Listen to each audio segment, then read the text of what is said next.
Mari kita membuka Matius pasal yang pertama. Kita membaca tentang silsilah Yesus Kristus, ya, silsilah Yesus Kristus. Saya baca untuk saudara ayat 1 sampai dengan ayat yang ke-17. Inilah silsilah Yesus Kristus, anak Daud, anak Abraham. Abraham memperanakan Ishak. Ishak memperanakan Yakub. Yakub memperanakan Yehuda dan saudara-saudaranya. Yehuda memperanakan Peres dan Sera dari Tamar. Peres memperanakan Hesron. Hesron memperanakan Ram. Ram memperanakan Aminadab. Aminadab memperanakan Nahason. Nahason memperanakan Salmon. Salmon memperanakan Boas dari Rahab. Boas memperanakan Obed dari Rut. Obed memperanakan Isai. Isai memperanakan Raja Daud. Daud memperanakan Salomo dari istri Uria. Salomo memperanakan Rehabeam. Rehabeam memperanakan Abia. Abia memperanakan Asa. Asa memperanakan Yosafat. Yosafat memperanakan Yoram. Yoram memperanakan Usia. Usia memperanakan Yotam. Yotam memperanakan Ahaz. Ahaz memperanakan Hizkia. Hizkia memperanakan Manasye. Manasye memperanakan Amon. Amon memperanakan Yosia. Yosia memperanakan Yehonya dan saudara-saudaranya pada waktu pembuangan ke Babel. Sesudah pembuangan ke Babel, Yehonya memperanakan Sealtiel. Sealtiel memperanakan Serubabel. Serubabel memperanakan Abihud. Abihud memperanakan Eliakim. Eliakim memperanakan Azor.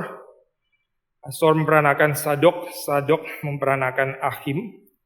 Achim memperanakan Eliud. Eliud memperanakan Eleazar. Eleazar memperanakan Matan. Matan memperanakan Yakub. Yakub memperanakan Yusuf, suami Maria, yang melahirkan Yesus yang disebut Kristus. Jadi seluruhnya ada 14 keturunan dari Abraham sampai Daud.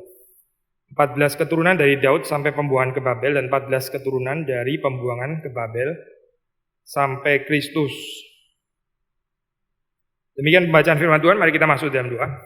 Tuhan berkati perenungan firman Tuhan ini, dan kami menyerahkan untuk jaringan internet saya bisa berjalan dengan lancar, dan orang-orang yang mendengarkan khususnya melalui live streaming tetap diberkati Tuhan dan tidak terganggu. Tuhan yang menolong jalan kebaktian ini dari awal sampai dengan akhir.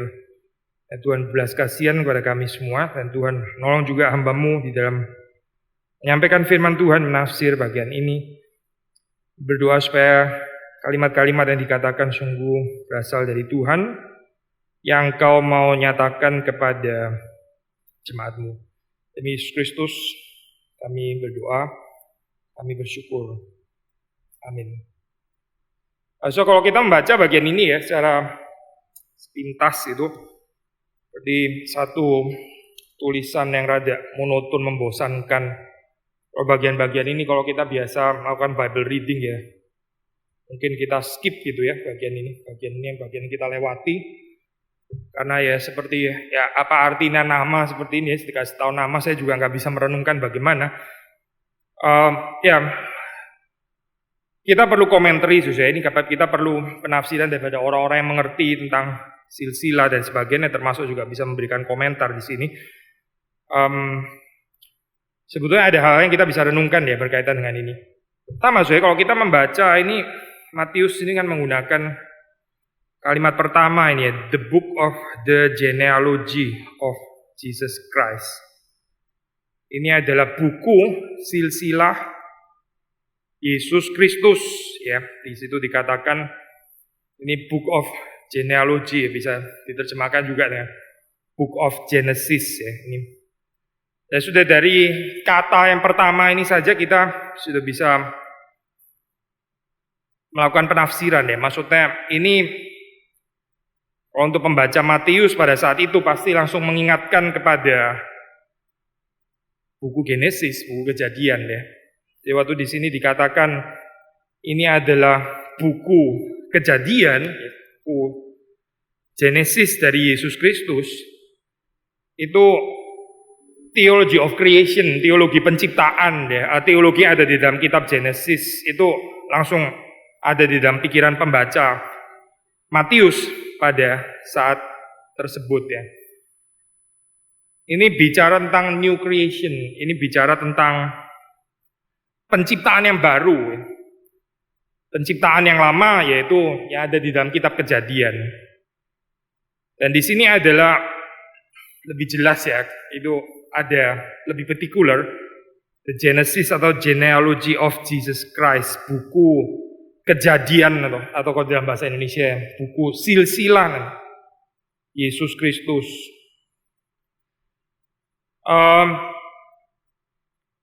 Seperti kita tahu di dalam Injil Matius itu banyak menggunakan prinsip ini ya, apa itu promise and fulfillment. Jadi apa yang dijanjikan di dalam perjanjian lama itu kemudian digenapi di dalam perjanjian baru, khususnya di dalam Injil atau kitab Matius ini ya, kita bisa membaca demikian itu. Nah, ini juga kita bisa mengaitkannya dari istilah Book of Genesis. So, sebetulnya kita dari ini ya, dari sini kita tahu bahwa Tuhan itu mau waktu kita membaca perjanjian lama dan perjanjian baru itu bukan memisahkannya seperti ini ada diskontinuitas gitu ya. Tapi ini adalah satu karya Tuhan yang satu, Tuhan yang sama ya, yang berkarya sejak dari dulu ya. Dan terus sampai ke dalam perjanjian baru itu. Meskipun dari sisi manusia kita bisa melihat ada kegagalan, ada interupsi ya, ada hal-hal yang dianggap gak ideal dan sebagainya. Seperti seolah-olah merusak pekerjaan Tuhan, merusak ciptaan dan sebagainya. Tapi sebenarnya Tuhan terus bergerak gitu. Nah, ini memang sesuatu yang misteri yang gak bisa dipahami sepenuhnya oleh manusia, karena kita cenderung punya konsep kita sendiri ya di dalam hal ini ya, kita cenderung punya pandangan pikiran kita sendiri tentang apa ini artinya gitu. Kalau Tuhan sedang bekerja, lalu kita bayangkan kehidupan yang diberkati Tuhan itu seperti apa. Tapi ternyata seperti misalnya di dalam susunan ini ya, itu kan ada 3 periode dari Abraham sampai ke Daud, lalu Daud sampai exile ya, lalu exile sampai kepada Yesus Kristus itu. Kenapa mesti masukin periode ini ya, atau exile itu ya, yang sebetulnya nggak terlalu menyatakan pekerjaan Tuhan apa gitu kan. Itu kan satu saat di mana Israel ditinggalkan oleh Tuhan. Tapi kenapa dipakai cut off point di situ gitu. Saudara kalau bikin biografi di dalam kehidupan saudara Pelena itu kan pasti milestone yang somehow honorable gitu kan ya. Saudara nggak akan itu umur saya paruan pertama sampai kapan, sampai saya umur 17 dan itu sampai berikutnya sampai kapan saya waktu itu loh yang waktu saya digebukin satu kampung itu kan ada konyol ya, saya sudah bikin pembagian kayak begini, ngapain mesti ngomongin event itu gitu. Event itu kan event yang shameful, itu sesuatu yang kita nggak usah cerita lagi lah, itu kan kegagalannya Israel. Tapi mengapa justru Matius itu pakai cut off ini gitu, at least di dalam periode itu David, lalu kemudian exile Yesus Kristus. Di sini sekali lagi kita melihat ya bahwa cara Tuhan memandang pekerjaannya, termasuk bagaimana dia menggenapi rencananya, pekerjaannya, karyanya dan sebagainya, itu bukan seperti saudara dan saya pikir gitu, bukan. Intinya adalah di dalam kehidupan kita ini ada banyak hal yang kita benar-benar nggak bisa kuasai gitu, dan kita mesti sigap ya dalam hal ini gitu ya. Hidup itu dinamis dan untuk orang-orang yang suka kontrol ya, untuk orang-orang yang suka mestinya gini plan kita 1 tahun sebelumnya ya, bisa karu-karuan itu mengikut Tuhan seperti itu gitu. Yesus sendiri lahir juga di dalam keadaan yang ya kalau dari secara masyarakat jauh dari ideal. Ini bapaknya sebenarnya siapa sih gitu ya? Bapaknya ini sebenarnya siapa gitu? Kenapa nggak di-prepare lebih baik gitu? Apa yang nggak bisa pakai suami istri dan sebagainya? Kita bisa aja mengusulin ini itu dan. Tapi cara Tuhan bekerja kan ya lain. Ini yang lahir Mesias loh di sini ya. Yang lahir Mesias ini, by the way ini adalah minggu pertama, ini kita minggu Advent ya, minggu pertama. Kedatangan Yesus ya, fully unprepared ya. Bukan Yesus yang unprepared dan bukan Allah yang unprepared, bukan Allah Bapa yang unprepared, tapi manusia yang unprepared sebetulnya. Jauh daripada keadaan yang ideal. Demikian kita bisa mempelajari ini ya, di dalam cara bagaimana Tuhan bekerja. Kenapa pakai istilah yang panjang seperti ini ya? Ya mau menyatakan bahwa Matius ini sebetulnya sudah mengatakan sejarah, ya, sejarah pekerjaan Tuhan, sejarah keselamatan, sejarah karya Tuhan yang berkaitan dengan umat Allah, ya, mulai dari Abraham, dan ancestor, bapak leluhur dari umat Israel, umat pilihan Tuhan. Jadi ini dibahas terus, maksudnya menyatakan bahwa ini ada pekerjaan Tuhan. Ya. Sudah di dalam setiap kalimat, di dalam setiap kata itu kan ada, seperti kita suka pakai istilahnya spectrum of meanings, ya, ada range of meanings. Gitu. Kita kalau mengerti ya kita mengerti, kalau kita nggak mengerti kita nggak mengerti gitu. Ya, kalau orang mengetahui sejarahnya disebut nama Tamar gitu ya, itu sudah mean something gitu. Sudah ada Tamar gitu, sudah ada konotasinya, ada spectrum of meanings. Nah ini yang sering kali kita kalau sudah beda generasi ya kita bisa nggak nyambung gitu. Ini bagi pembaca Matius waktu dikatakan nama itu ya itu means something untuk mereka. Untuk kita ya kita mesti baca komentari karena kita nggak terlalu tahu lagi. Nggak usah jauh-jauh lah sudah. Ini kalau saya melucu joking tentang disket zaman dulu gitu ya, yang orang nge-save pakai disket itu sebagian orang yang dari generasi yang lebih muda sudah nggak terlalu ngerti gitu. Apa lucunya bagian ini? Memang barang disket itu nggak pernah tahu apa, yang ada cuma gambarnya doang. Untuk nge-save itu kan ya dipencet di situ, tapi disket benernya orang sudah nggak tahu lagi. Itu banyak hal yang nggak nyambung memang sudah di dalam dunia ini. Nah, karena itu kita perlu penjelasan, perlu komentari dan sebagainya. Maksudnya saya ini bukan sesuatu pendahuluan yang rather kayak monoton sia-sia yang enggak cuma sekedar ya Matius kayaknya belum tahu ya dia masih menulis apa ya, sudahlah mulai dengan nama-nama dulu sambil buying time, ntar menulis cerita yang lebih meaningful. Bukan itu maksudnya saya, bukan. Ini introduksi yang sangat meaningful pada saat itu. Dan dia dengan menyatakan dari Abraham sampai ke Daud, exile sampai kepada Yesus Kristus, sudah menyatakan bahwa ini history ini di dalam tangan Tuhan itu komplit gitu. Nggak ada yang broken deh, nggak ada yang patah sampai terus kemudian Tuhan terinterupsi gitu ya misalnya, nggak ada. Nah, seperti sudah tahu di sini di akhir kan bicara tentang ini ya, period saya itu dibagi 3 gitu ya. 14 generation each. So 14 generasi, ini 14 ya, 3. Kalau secara durasi tahunnya sih sebetulnya nggak balance ya, karena ya ada orang yang coba menyerang ini bahwa Alkitab ini nggak reliable dan sebagainya. Mana bisa 14 generasi? Orang misalnya di dalam ini ya, Abraham kalau kita bikin rekonstruksi penanggalannya itu sampai Daud, itu kira-kira ya paling tidak yaitu 7-800 tahun gitu misalnya. 7-800 tahun, apa ya bisa diselesaikan dengan 14 generasi gitu. Ya, dari Daud sampai exile itu 400 tahun kira-kira ya, sekitar 400 tahun. Tapi itu pun waktu kita membaca di dalam throne succession itu ada 4 orang yang diomit di situ ya. Maksudnya mempertahankan angka 14. Jadi dari sini kita tahu bahwa Matius itu memang bukan memberikan pure statistik gitu ya, catatan. Kalau kita dari perspektif pendataan modern ya bisa nggak cocok ya pembacaan kita gitu. Ini gimana sih? Kenapa tiba-tiba 4 orang itu jadi nggak ada gitu misalnya ya? Lalu kenapa 400 tahun dengan 800 tahun itu 2 kali loh? Kok bisa sama-sama 14 generasi? Ini orang yang di dalam zaman Abraham sampai Daud itu hidupnya 2 kali lebih panjang semuanya gitu atau bagaimana sebetulnya? Ini cara pikir saintifik modern yang rada annoying sih sebetulnya sudah ini. Ini kan Alkitab ya, saudara kok mendekatinya dengan model kayak begitu ya? Saya pikir kita yang pendekatannya bermasalah. Belum lagi ini Matius. Ya ini yang jelas-jelas berbeda gitu. Matius waktu membicarakan dari exile, dari pembuangan sampai kepada kelahiran Yesus itu ada ya 13 nama, ya 13 nama. Sementara Lukas ya untuk periode yang sama itu dia pakai, Lukas kan juga ada silsilahnya ya, sudah tahu ada silsilah Lukas juga. Meskipun penempatannya bukan pertama seperti Matius. Itu 22. Jadi bagaimana ini? Ya, again, kalau kita mendekatinya dari perspektif saintifik modern seperti itu, ya kita bisa kecewa ya gitu ya. Kita bisa mulai meragukan gitu ini. Sebetulnya firman Tuhan tuh bukan sih gini. Kenapa angka kok jadi nggak pas semuanya gitu. Ya orang yang mau percaya, dia akan percaya, dia akan dengan rendah hati mendengar penjelasan, tapi mereka yang sudah mau menyerang, mereka mau mempersalahkan Alkitab ya sudah, mungkin nggak perlu penjelasan lagi kali ya dalam hal ini.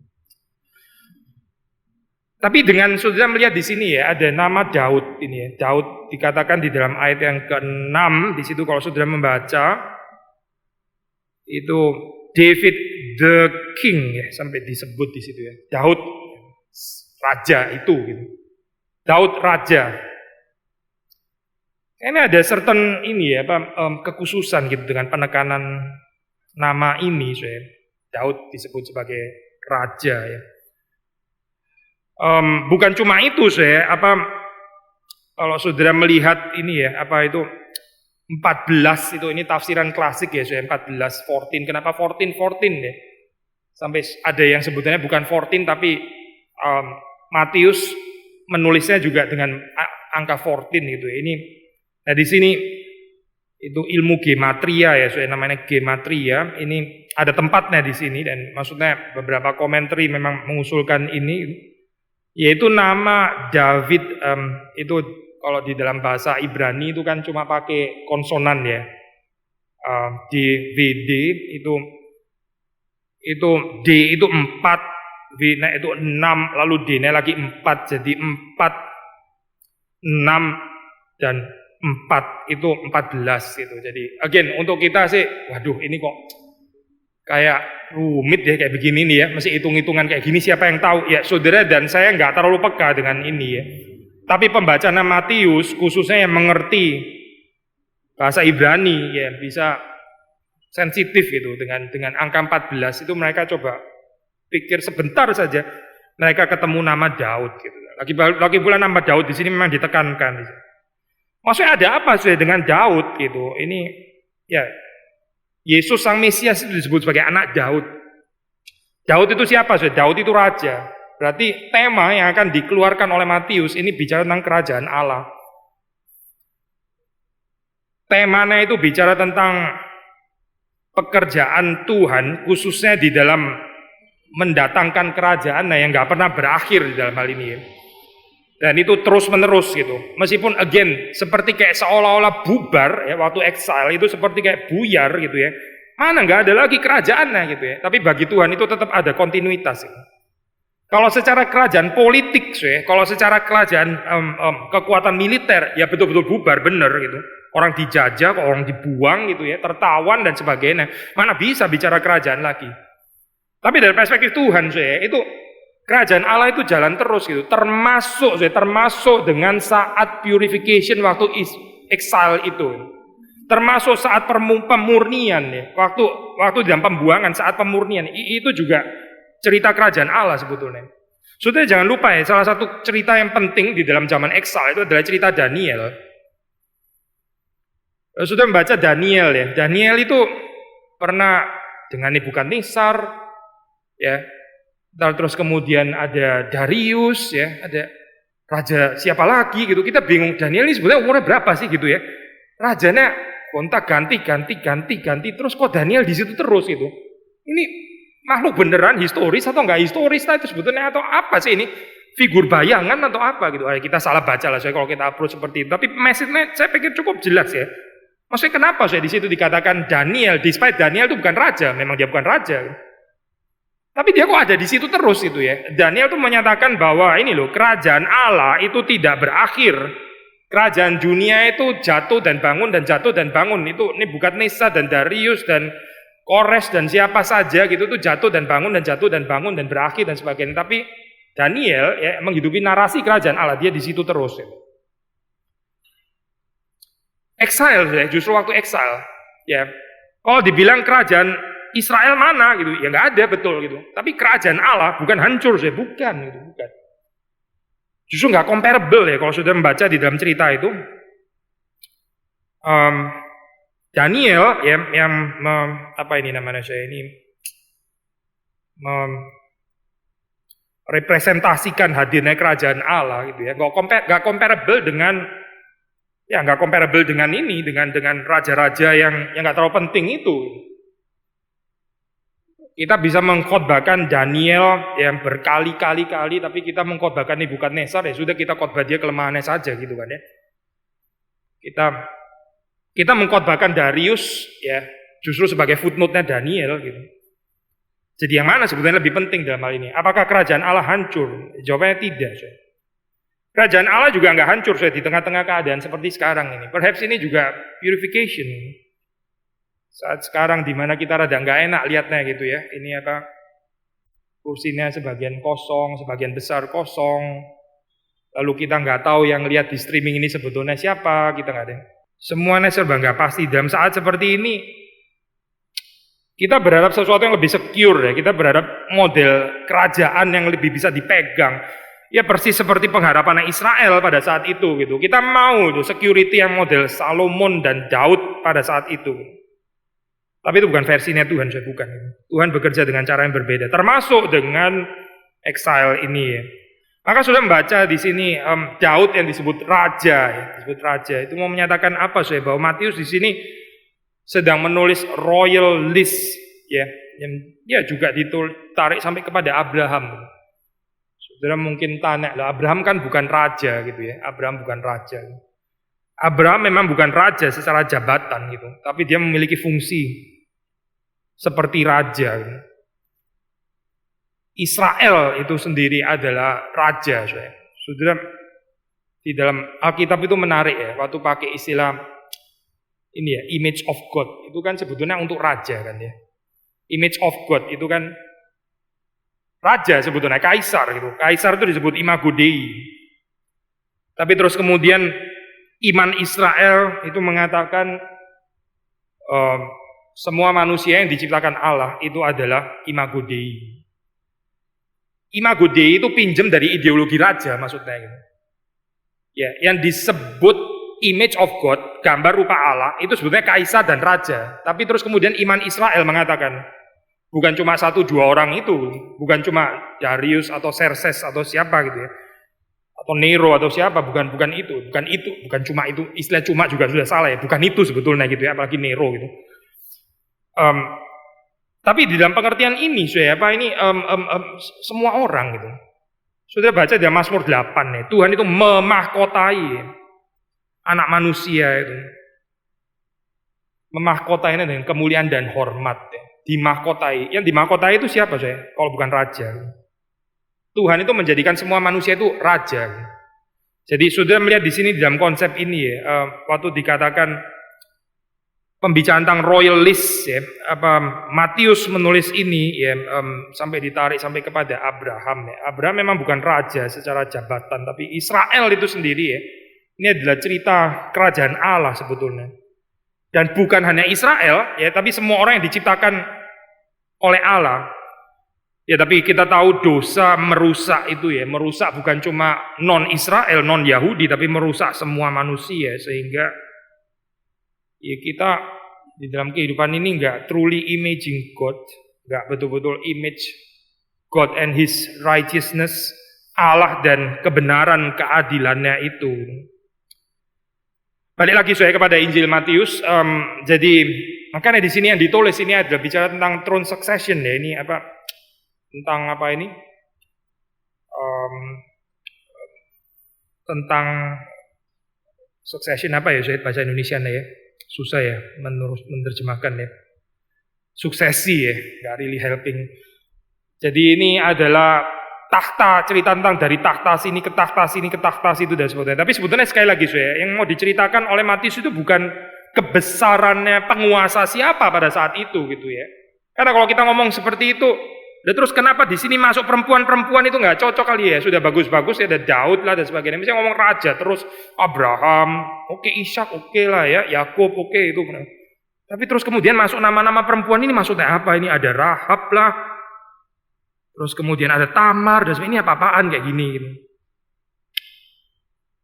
Sekali lagi ya, ini bukan tentang greatness the kingdom of man gitu, human kingdom atau kebesarannya Daud sendiri, tapi bahkan waktu nama Daud disebut itu sedang membicarakan tentang kerajaan Allah, yang dimana Daud itu ya menjalankan salah satu peran yang diberikan oleh Tuhan di sana. Bukan cuma Daud yang diberikan peran.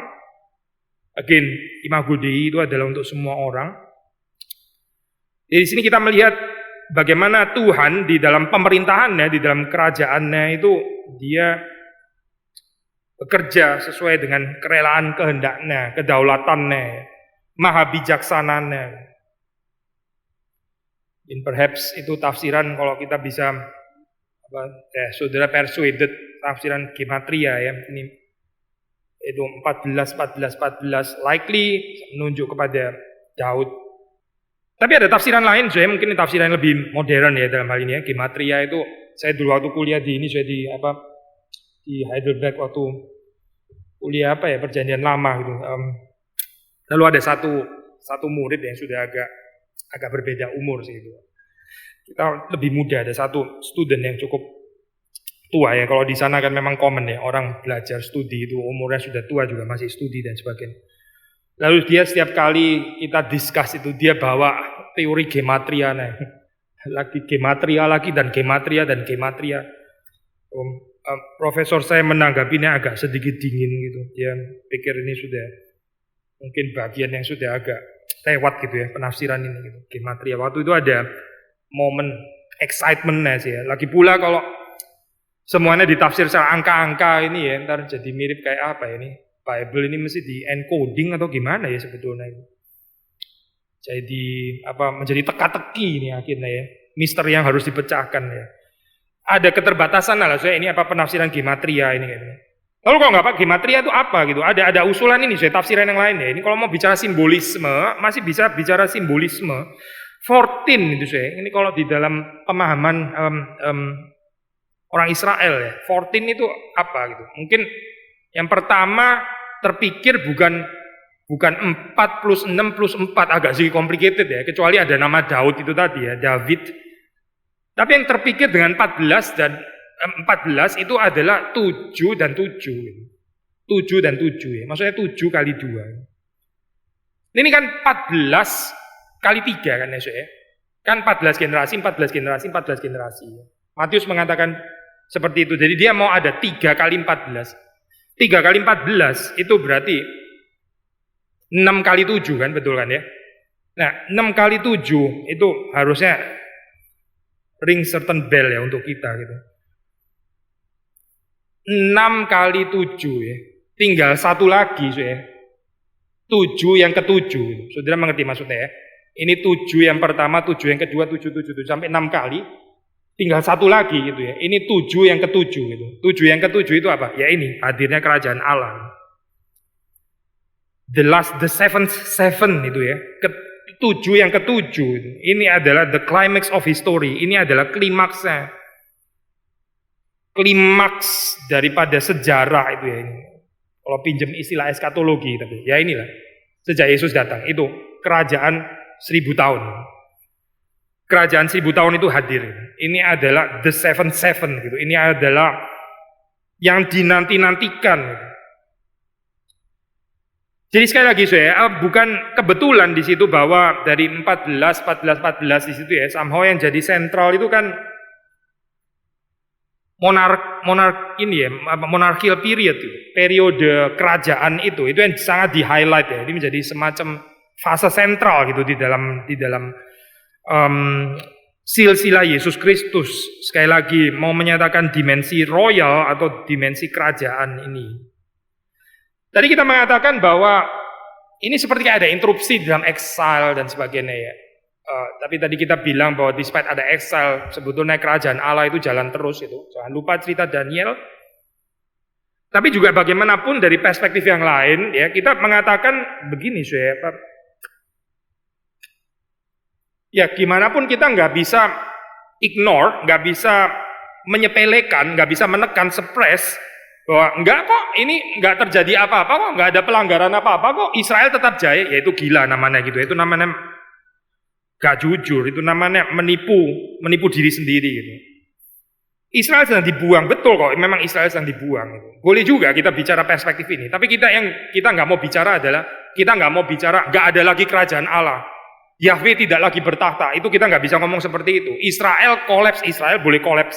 Tetapi Yahweh tetap sebetulnya akhirnya itu tetap memerintah ya dalam hal ini. Nah, kalau kita membicarakan kegagalan Israel, kalau kita membicarakan kegagalan dari manusia, gitu, maka kita bisa bicara juga exile itu dimasukkan karena exile ini dimasukkan karena mau mengingatkan ini kerajaan Allah itu memang perlu di-restore gitu. Maksudnya kerajaan ini ya. Kerajaan Allah sebagaimana, bukan kerajaan Allah yang di-restore, tapi kerajaan Allah sebagaimana diresepsi oleh umat Israel itu perlu di-restore memang gitu. Karena ada pelanggaran di sini.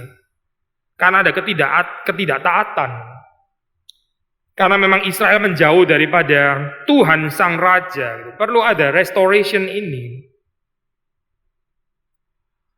Nah, gini ya saya, hal-hal yang negatif itu diizinkan Tuhan terjadi dalam kehidupan kita ya. Bukan untuk kita mempersalahkan Tuhan pasti, tapi supaya kita introspeksi, ada sesuatu yang kita bisa belajar ya. Tapi seperti kita tahu ya di dalam kehidupan ini, justru dengan adanya saat pembuangan itu kan orang Israel jadi sadar ya bahwa kehadiran Allah di baitnya yang kudus itu not to be taken for granted. Itu bukan dianggap biasa, lumrah, sewajarnya.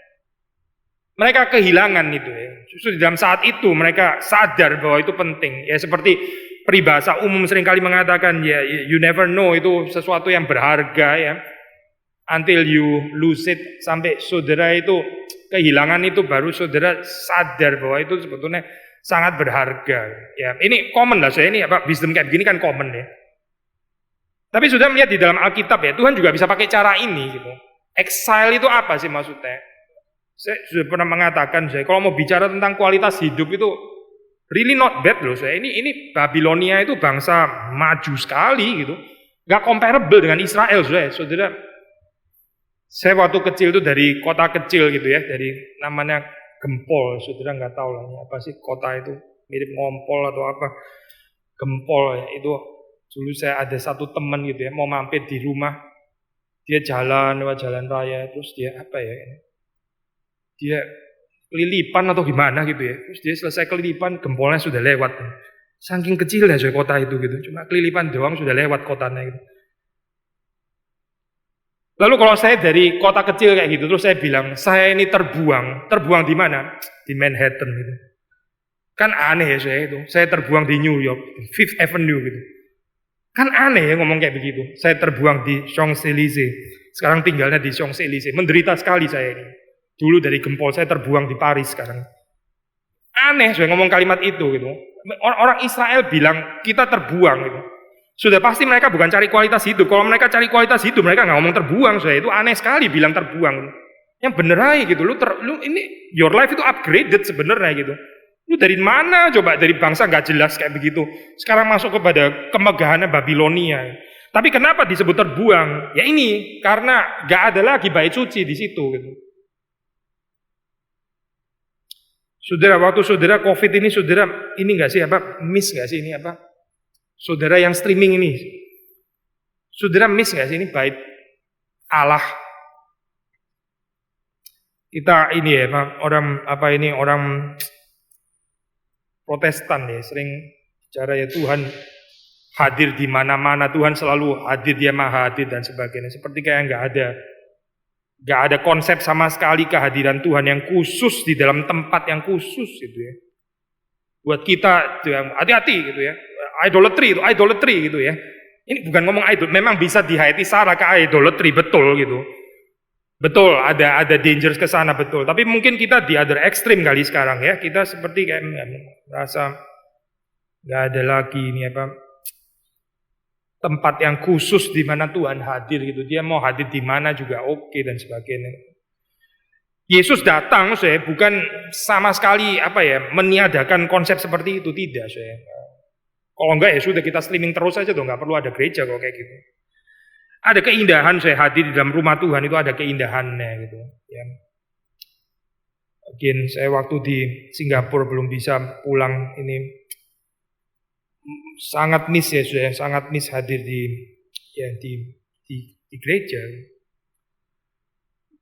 ya, baik untuk beribadah, untuk berdoa, untuk menikmati hadirat Tuhan. masuk ke sanctuary ya, sanctuary. Ini tempat di mana kita aman, resting dan sebagainya. To certain extent juga bahkan waktu kita ditarik keluar daripada rutinitas kita juga ada aspek itu meskipun nggak harus dihayati secara escapism ya, tidak gitu. Nah ini ini bagian ini yang nggak ada di Babylon gitu. Bagian itu yang nggak ada. Kalau saudara mau bicara kemajuan teknologi lah, kebudayaan, ya, ekonomi, semuanya flourishing di sana gitu. Kecanggihan medis dan sebagainya gitu ya. Tetapi yang nggak ada di sana itu ya cuma satu terutama adalah bait suci yang nggak ada. Gitu. Dan Israel sadar bahwa mereka terbuang dari hadirat Tuhan. Mereka nggak menghibur diri dengan mengatakan, nggak apa-apa, memang kenapa kalau kita nggak ada gedung gereja, memang kenapa kalau kita nggak ke gereja terus berbulan-bulan juga kenapa, bertahun-tahun 70 tahun juga nggak apa-apa toh, hidup saya lebih baik kok, financially saya lebih strong itu. Di Babylon ini kayaknya daerah yang lebih nikmat kok daripada Israel. Saya nggak bisa ke bait Allah, nggak apa-apa juga gitu. Ini bukan terbuang, bukan ini, saya justru makin naik sebetulnya. Tapi enggak loh, orang Israel enggak berpikir seperti itu loh, tidak gitu. Nah sekali lagi ya, di dalam saat seperti ini yang kita betul-betul miss itu apa sih, yang kita betul-betul miss itu apa sebetulnya? Saya ini orang yang suka travel, saya itu sangat menikmati traveling gitu ya. Perhaps lebih menikmati traveling daripada culinary gitu ya, daripada makan-makan ya. Salah satu yang sangat miss itu ya traveling ya memang di dalam saat seperti ini ya. Tapi di sini saya belajar gitu ya. Ini tetap bukan yang esensial gitu. Saya ini lebih miss traveling atau lebih miss gak bisa hadir di dalam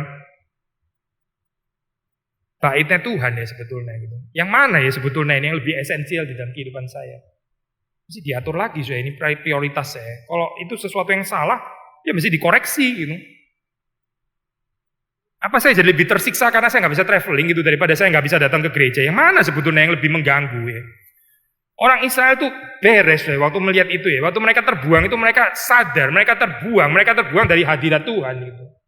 Mereka nggak menggantikannya dengan hal-hal yang lain gitu, dengan mengatakan enggak kok kita lebih baik di dalam hal ini, dalam banyak aspek kita lebih baik di Babylon.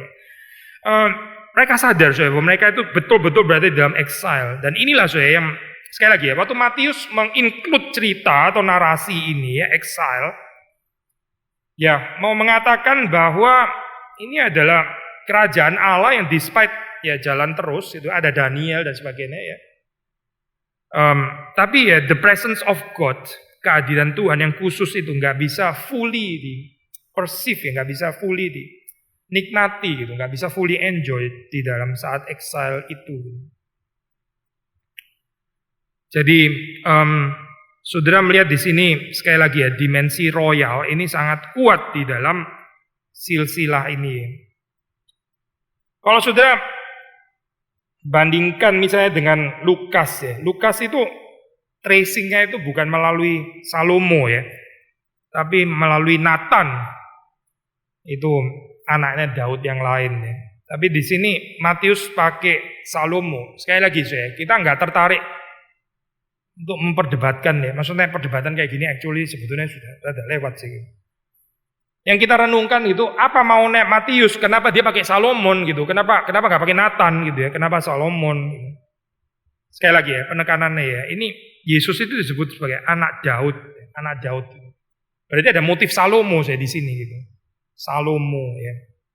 Di dalam ekstra biblical ini ya source ini bukan termasuk kanonisasi Alkitab yang ini ya, yang ada di tangan kita gitu. Ini penting ya Pak. David son gitu ya, maksudnya Salomo, David son. Ini ada tipologi Salomo, Yesus. Kalau di dalam Alkitab ya jelas koneksi tentang ini ya, wisdom teologi itu kuat sekali gitu. Yang ini bukan extra biblical source, tapi di dalam Alkitab sendiri. Tapi di dalam extra biblical source itu sudah ada bicara tentang Salomo yang ini dipercaya dia melakukan mujizat ya.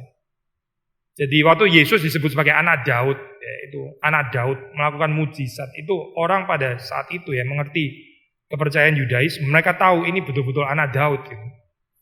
Ini adalah seperti Salomo. Gitu ya. Motif Salomo itu penting sekali, dan di sini masukkan sekali lagi untuk menekankan ini ya, throne succession atau royal dimension, Davidic monarki ini ya sebagai konteks dari silsilah Yesus Kristus.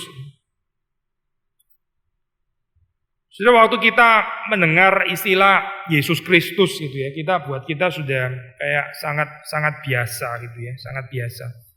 Tapi kalau menurut Matius ya, seperti saudara baca di dalam ayat yang ke-16 itu, dia itu mengertinya lain, saya ini bobotnya lain waktu dia pakai istilah Yesus Kristus ya. Ini kalau saya baca dalam ayat 16 ya, dikatakan di situ, setelah bicara tentang Joseph, the husband of Mary, of whom Jesus was born, who is called Christ. Jesus who is called Christ. Yesus yang disebut Kristus ya, sudah membaca di sini Yesus yang disebut Kristus. Jadi untuk kita saya Yesus Kristus itu seperti kayak sudah sehari-hari ya, kita ya Yesus Kristus memang gitu dianggap seperti kayak Kristus itu ya semacam surname. Jesus the first name, Christ the surname gitu ya, family name. Sebetulnya kalau sudah membaca di dalam Matius itu artinya bukan begitu, saya ini bukan tentang apa. Kalau mau pakai surname saya lebih cocok Jesus of Nazareth. Nah itu surname boleh lah gitu kan. Surname di dalam pengertian dari daerah mana gitu ya. Jesus of Nazareth. Seperti kalau di dalam dunia modern kan masih dipertahankan nama seperti ini, Bernard of Clairvaux atau Thomas of Aquino gitu misalnya, itu kan ya ngomongin daerahnya. Augustine of Hippo gitu misalnya ya. Jesus of Nazareth. Ya kalau mau pakai surname ya itu lebih cocok gitu. Tapi Jesus Christ itu istilah Kristus itu bukan bicara surname, sebetulnya bukan gitu. Tapi seperti yang dikatakan Matius di dalam ayat ke-16 ini ya, Yesus yang disebut Mesias, yaitu Kristus, dia yang diurapi. Matius ini excited saya waktu pakai nama ini ya, pakai title ini ya, dia sangat excited gitu. Dia memperkenalkan Yesus ini sebagai Sang Mesias ya. Ini arti Frans ya, dia menggunakan kalimat ini saya, the long awaited deliverer of God's people. Pembebas yang dinanti-nantikan itu loh, pembebas yang sudah dinanti-nantikan sejak lama itu ya, itu adalah Sang Kristus. Itu yang dimaksud oleh Matius waktu dia pakai istilah Mesias di sini ya. Yesus yang disebut Mesias. Tadi kita sudah membicarakan tentang Daud ya. Bagaimana dengan Abraham? Ya, Abraham penjelasannya sederhana ya. Ini apa? Dia adalah bapa leluhur dari Israel. Tapi jangan lupa saya ini apa? Mungkin kita bacanya nggak perlu terlalu kontras dengan Lukas ya, karena kalau sudah baca, maksudnya begini saya, kalau saya baca silsilahnya Lukas itu kan ditarik terus sampai kepada Adam kan, ini bicara universal humanity kan ya, ditarik terus sampai kepada Adam, anak Adam, anak Allah ya. Ini bicara bahkan tentang apa ini the universal apa ya, fatherhood of God. Saya mesti hati-hati saya pakai istilah ini khususnya kalau mendengar orang evangelical gitu ya, bisa salah mengerti gitu. Tapi dalam pengertian bahwa Lukas itu mencatat semua itu adalah ini ya, keturunan Allah. Paulus mengatakan seperti itu dicatat di dalam kisah Rasul ya. Kita ini keturunan Allah juga. Jadi istilah keturunan Allah ya, offspring dari Allah itu di dalam bahasanya Lukas berbeda dengan istilah Yohanes yang pakai secara khusus ini anak-anak Allah ya. Mereka yang percaya kepada Yesus Kristus itu adalah anak-anak Allah. Lukas nggak pakai istilah itu saya. Dia berbeda, dia bicaranya semua orang itu ya itu dilahirkan dari Allah. Maksudnya dalam pengertian dia itu adalah offspring keturunannya Allah. Anak Adam, anak Allah. Demikian Lukas mencatatkan. Jadi ini bicara tentang universal humanity. Universal fatherhood of God juga termasuk di dalamnya. Nah ini seringkali kita mengontraskan dengan Matius, whereas di dalam Lukas itu bicara tentang semua manusia, tapi terus kemudian Matius itu bicara tentang Israel. Karena apa ya? Karena ini bicara Abraham, mentok kepada Abraham terus selesai gitu kan ya, Abraham. Tetapi kita lupa ya bahwa Abraham itu adalah bapa daripada banyak bangsa juga gitu. Bukan cuma Israel, apalagi Israel sebagai ini Israel secara keturunan daging, keturunan jasmani, tapi ini adalah bapa orang-orang percaya yang mana nanti banyak bangsa ya, berbagai bangsa itu akan diberkati juga melalui Abraham yang beriman itu. Jadi kalau kita melihat di dalam Abraham di sini tetap ada universal perspektif di sini, bukan nasionalistik perspektif ya, melulu Jewish atau Israel begitu ya. Tapi di dalam pengertian yang luas juga gitu. Itu tetap ada perbedaan penekanan dengan Lukas memang ya. Dan itu juga didukung, dinyatakan, maksudnya ini ya, universal itu didukung dengan ya the inclusion of apa ini ya, the 4 perempuan ini, 4 ibu ya. Menarik kalau kita membaca ya di dalam ini ya, 4 ibu ini semuanya itu semuanya itu non Israelit ya. Jadi pertama ini perempuan, kedua juga non Israel lagi ya. Matius pasti punya maksud ya waktu menulis bagian ini gitu. Dan bukan hanya itu ini sudah perempuan non Israel terus ditambah lagi apa ya? Kalau mau bicara dari perspektif moralitas gitu ya, ini juga kayaknya nggak terlalu fit gitu ya, nggak terlalu proper ya masukin 4 orang ini gitu, nggak comfortable gitu, nggak sesuai dengan pola tradisinya orang Israel.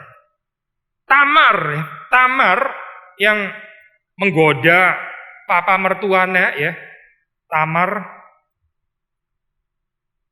Ya meskipun di dalam konteks perjanjian lama kita tahu ya itu ya, yang keliru ya itu ini ya Yehuda gitu kan ya. Tapi saudara baca dalam cerita Tamar, lalu terus kemudian Rahab ya, prostitusi itu Rahab,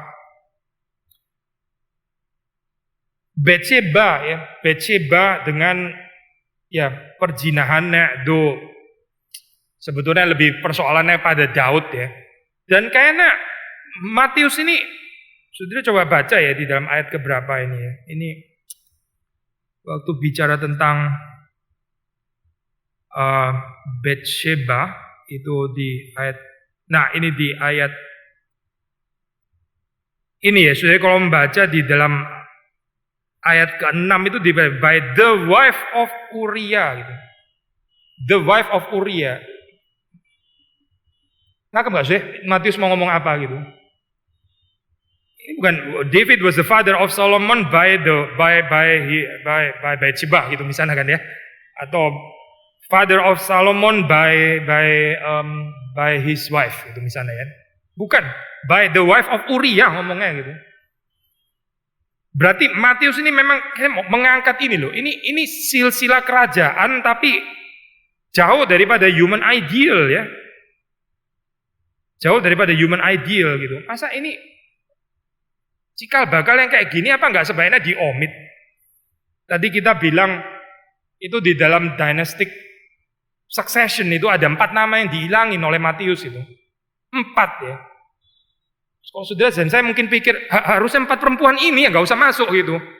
Mendingan 4 perempuan ini loh, raja itu masukin aja, itu raja gitu loh. Ini 4 perempuan ya terus kayak begini lagi gitu ya, ada yang prostitusi. Terus ini juga ini istrinya orang lain direbut sama si Daud dan sebagainya meskipun menghasilkan Salomo, melahirkan Salomo dan tadi. Apa yang mau dimasukkan oleh Matius di sini ya? Ada certain ya perhaps meskipun bukan penekanan yang sangat kuat oleh Matius, tapi ada certain reversal motif juga di sini. So ini rather embarrassing ya ini ya, masukin nama-nama ini gitu. Ya kalau Arti Franz dia mengatakan saya kurang persuaded ya dengan apa? Dengan tafsiran ini, dia bilang ini ada kaitannya dengan the Messiah's disreputable origin in a pregnancy before marriage. Maksudnya Yesus sendiri ya ini adalah satu kelahiran yang tanpa suami gitu kan ya. Makanya terus dimasukkan 4 itu ya. Tapi saya pikir mungkin nggak perlu, kalau kita percaya virgin birth ya nggak perlu lah, saya ada dukungan seperti ini kali ya, mungkin nggak perlu gitu. Justru malah ntar bisa misleading lagi, dikira juga Yesus disreputable, maksudnya Maria disreputable seperti itu. Tapi katakanlah ini kalau kita mau tafsir secara lebih positif ya, maksudnya ini apa penafsiran, maksudnya bisa di dalam pengertian ini ya, bukan dari perspektif Tuhan pasti yang seperti itu ya, karena Maria itu bersih, dia kan bukan berzina ya, bukan gitu. Tapi dari perspektif pandangan masyarakat gitu ya, maksudnya gini, tuduhan, attack, accusation daripada masyarakat mengatakan Maria ini kayaknya nggak jelas deh sih. Sebetulnya dia itu dengan siapa gitu. Maka di dalam silsilah ini ya juga dinyatakan ya, ini kalau lu mau bicara nggak jelas gitu ya. Sebetulnya ada lebih nggak jelas lagi gitu. Lu bicara Daud itu juga nggak jelas sih sebetulnya gitu ya. Daud dan Salomo itu nggak jelas banget sih sebenarnya gitu.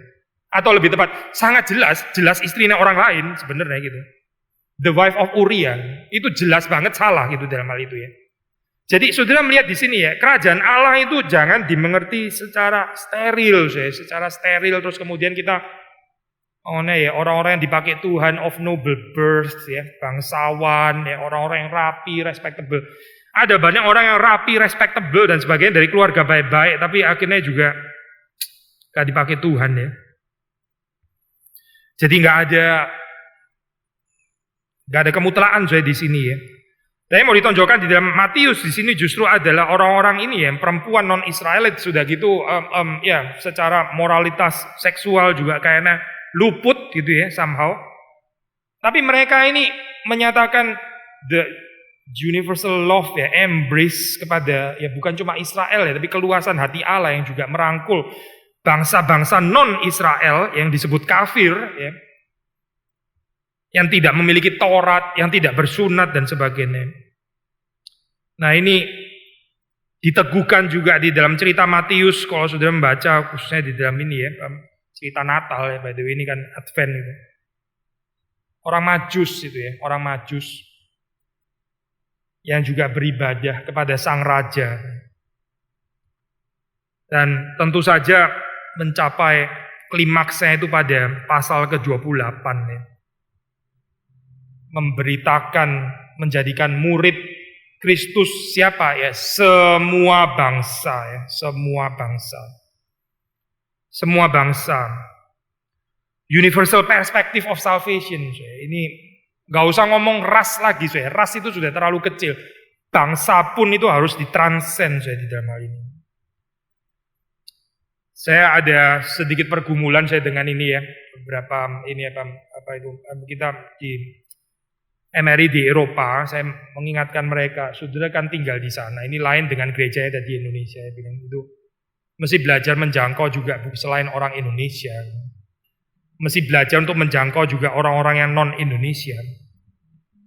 Ya kalau nggak bisa orang lokal, orang Jerman, orang Swedia, orang Swiss ya mulailah dengan orang Asia Tenggara dulu.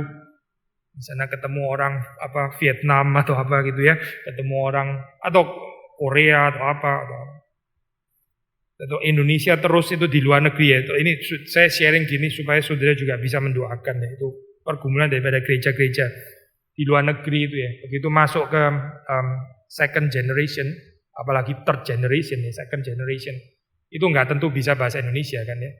Jadi terus mereka gerejanya ke apa gitu. Ada gereja yang kemudian justru itu makanya kita mesti paksa mereka bahasa Indonesia. Pandangan saya pribadi itu panggilan gereja itu bukan melestarikan kebudayaan bangsa tertentu gitu. Itu bukan panggilannya gereja. Panggilannya gereja itu adalah memberitakan Injil. Justru di dalam Alkitab itu ya ada warning supaya jangan sempit secara nasionalisme gitu. Hebrew ini tradisi Yahudi itu sangat sempit di dalam nasionalisme mereka. Mereka nggak bisa terima kok bisa ada bangsa-bangsa lain gitu ya, nggak bisa, nggak bangsa pilihan gitu. Justru ini yang mau ditranscend gitu. Nah ini might be bukan konteks kita ya, karena kita bagaimanapun ya kita di Indonesia, kita di Jakarta, kita mayoritas ya orang Indonesia gitu. Tapi mereka yang tinggal di luar negeri gitu. Encourage mereka untuk memikirkan ya, seperti yang diajarkan dalam Matius 28 ya, mission kepada semua bangsa. Bagian silsilah ini jadi apa sih ini waktu kita membaca ya, termasuk di dalam ayat yang terakhir ini kita segera akan mengakhiri ya. Ini seluruhnya ada 14 keturunan dari Abraham sampai Daud, 14 keturunan dari Daud sampai pembuangan ke Babel, 14 keturunan dari pembuangan ke Babel sampai Kristus. Ini include segala jenis orang gitu. Bukan cuma laki-laki tapi juga perempuan ya, bukan cuma Israel tapi juga non-Israel, bukan cuma orang yang of reputable origin ya baik-baik saja, tapi juga ada prostitut bahkan juga masuk di situ gitu ya. Semua orang, saya, karena Injil ini adalah bagi semua orang. Dan cerita Natal, cerita Natal waktu kita merenungkan ini kan Advent pertama ya. Minggu pertama kita merenungkan, kita mempersiapkan hati kita untuk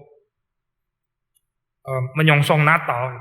Maka apa yang dibuka oleh Matius ya ini tentang keluasan hati Allah.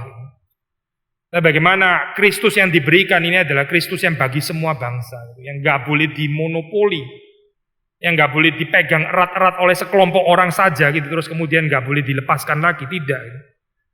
Tapi ini adalah Kristus yang datang, yang hadir untuk semua bangsa. Kita berharap saudara dan saya mengerti keluasan perspektif ini ya. Karena kalau kita nggak mengerti keluasan perspektif ini ya, Injil kita jadi Injil yang selektif akhirnya, bukan Injil yang diberitakan di dalam Alkitab. Kiranya Tuhan memberkati kita semua. Mari kita masuk dalam doa.